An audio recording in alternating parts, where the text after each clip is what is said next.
My husband has gotten so weak and cowardly that I made a contract demanding he toughen up, gain weight, and stop seeing his friends. I feel like this is the only way our marriage will survive. So I am extremely unsatisfied with my husband, and I'm going to give him a contract in a last-ditch attempt to make this marriage more satisfying. It's still functional right now, but I haven't totally given up on it being a joy in my life just yet. My husband, 34 male, and I, 31 female, were set up by family members almost 7 years ago. Our families are conservative and value marrying young, and we were both getting a little old to be unmarried by their standards.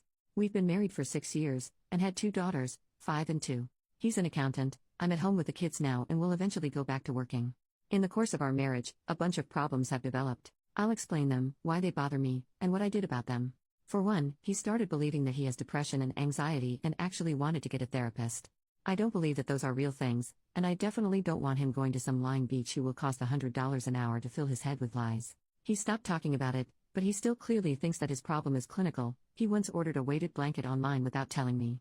I threw it in the trash before he got home. I made it clear that I don't want to hear about it and that he needs to man up. Also, he's become really emotionally weak in general and always seems on edge around me. We set a rule that if he starts crying, he has to leave the room so that he's not doing it in front of me or the kids. I need him to set a good example for them. He was thin to begin with, and he looks like he's lost at least 20 pounds. He blamed anxiety before I set the rule against talking about it. I've told him to get on that because it makes him look like less of a man and he's already short. No dice. I told him that it makes me look bad as his wife. No dice. I have to scold him into finishing his plate like he's a child. He seems to be avoiding spending time with me. He takes the kids and leaves to stay at his parents' every other weekend, and often visits friends on weekends when he doesn't. Again, often taking the kids. Often I'll tell him not to, but he does it anyhow. This has gotten more frequent as time goes on, and now he's rarely home on weekends. He works 10:30 to 8 o'clock, and often he's not home until 9 or 10 at night. He says he either had to do some overtime or he went out with a friend after work. Either way, it's happening much more than it used to. During my second pregnancy, he offered looking after the kid in the morning so that I can sleep in. He can't stop me from waking up and being with him at that time, but he does say that he likes having time alone with the kids. We end up fighting a lot when we're together. It's mostly because if he's not around a lot, I have to get at all my grievances with him while I have him. I feel like part of the reason why he comes home late is so the kids won't see us fighting. He's best friends, or at least used to be. He doesn't talk to me much about his friendships anymore, with this gay couple. Now, I'm a live and let live type, but my husband seems like the type to be especially vulnerable to their influences. Right after we married, he told me that he's not a very intimate person but that we could make love as often as I want. In general, he shows very little lust, and essentially none in recent years, and I don't want them confusing him about who he is or what he wants. He also takes our daughters around them. I'm not sure how comfortable I am with that. He still offers lovemaking when asked to, but he never initiates anymore. I once quit initiating to see how long it would take, and it was almost 3 months before I broke down and initiated. The lovemaking itself is fine. He's never been very enthusiastic, but as of late he's been even less so, and won't tell me why. Anyhow, now onto the contract I made. 1. He has to stop believing that he has depression and anxiety, and toughen up emotionally.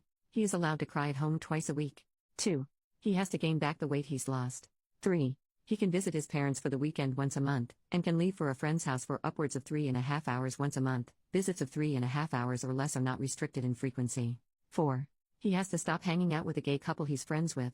5. He has to initiate lovemaking at least twice a month, regardless of the frequency at which I am initiating. He has to initiate physical intimacy, kissing, at least twice a week. 6. I will get up early at least twice a week from now on, and the kids will see us interacting like a couple should. During this time he is not to start arguments. 7. In general, he is to stop giving me the impression that he's avoiding spending time with me.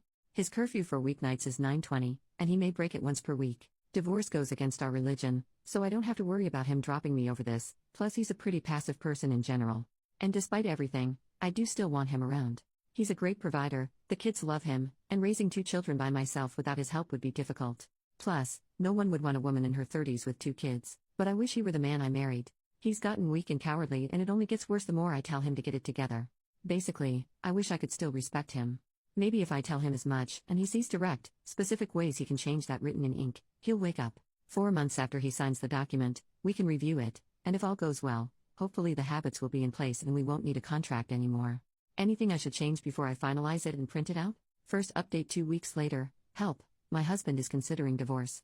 How do I prevent this? I took everyone's advice. I started being nicer to my husband, got a marriage counselor, never used the marriage contract, and even replaced the item of his that I threw away. It's ordered. He'll think it showed up months late, but I'm not admitting to throwing it away when our marriage is already so precarious. For a while, I even thought it was working, because he seemed a little more at ease with me and we weren't fighting as much. Then, yesterday happened. The marriage counselor said outright that though he almost never recommends divorce, I had come from an abusive household and was creating a toxic environment for my family. None of this is true.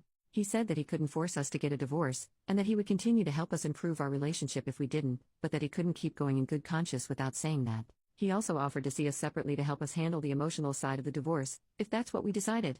I was disappointed, because I thought I'd found a counselor who understood our situation on a social and religious level. I told him that his services would no longer be needed, and we paid him and left for home. I told my husband on the way back that the counselor was just trying to double his profits by seeing us separately instead of together, and he forced a laugh. Then he started asking questions about how I treat the girls. I treat them fine. He mentioned that our 5-year-old has started leaving the room whenever she cries. Up until 2 weeks ago, I had a rule against my husband crying in front of me, so he would leave the room when he started crying during our fights. It's not my fault she picked that up. I never had that rule for her. He said that doesn't make that better. Of course it does. Anyhow, we were fighting the entire car trip. Last night I didn't see him. I was asleep before he got home. We saw each other this morning, but didn't really speak. Then tonight, he brought up divorce again and we got into another screaming match. I told him that if we divorced, it wasn't just me that our families would hate until the end of time, they'd hate him too. He was going to make us both pariahs in our church and social circles. Then he took the kids and left to God knows where, saying that he didn't care because he couldn't live like this anymore. I'm terrified right now and I don't know how to talk him out of doing this. What do I do? Second update: how to win a custody battle. We're effectively divorced, but we're not going to go through any of the legal stuff yet, because my husband feels it would be wrong to put me through that while I'm pregnant. Why he feels it's better to do while I'm caring for an infant is beyond me. He makes the money, I stay home with the kids. He said that he'll leave me enough to live on, and if I get custody of the kids, more than enough for them to live on, but he's going to fight to get custody if he can. He plans on leaving the kids with his parents while he works if he can pull it off. This is obviously ridiculous. Yes, his parents are retired, but foisting a toddler and an infant on them 5 days a week. Our oldest is in kindergarten. His reasons for this is because he disagrees with some of my parenting methods, but come on, they're in better hands with their mother. So how do I maximize my chances? Third update: how do I become a nun? I'm planning to become a nun in roughly 7 months. Where do I go? What do I bring? What do I have to have done beforehand? I'm not telling anyone what I'm doing beforehand. How easy will it be for them to track me down? I want them to never see me again, but they probably won't look too hard. Also, can you become a nun if you were married before? We're currently separated and I could get the divorce in writing at any time. I'm in Arizona, by the way, but I'm willing to travel to anywhere in the United States for this. Fourth update: how to rebuild my life after leaving fundamentalism. I lived all my life thinking that if I just followed God enough and did what I was told, it would give me happiness and pride. Instead, all it gave me was a miserable marriage to a pathetic man, judgment from all my peers, and so few skills that I have no idea what to do next. I'm 32, and have never worked for money in my life. I'm 3 months pregnant with our third child, and he wants to divorce me as soon as I've recovered from the birth.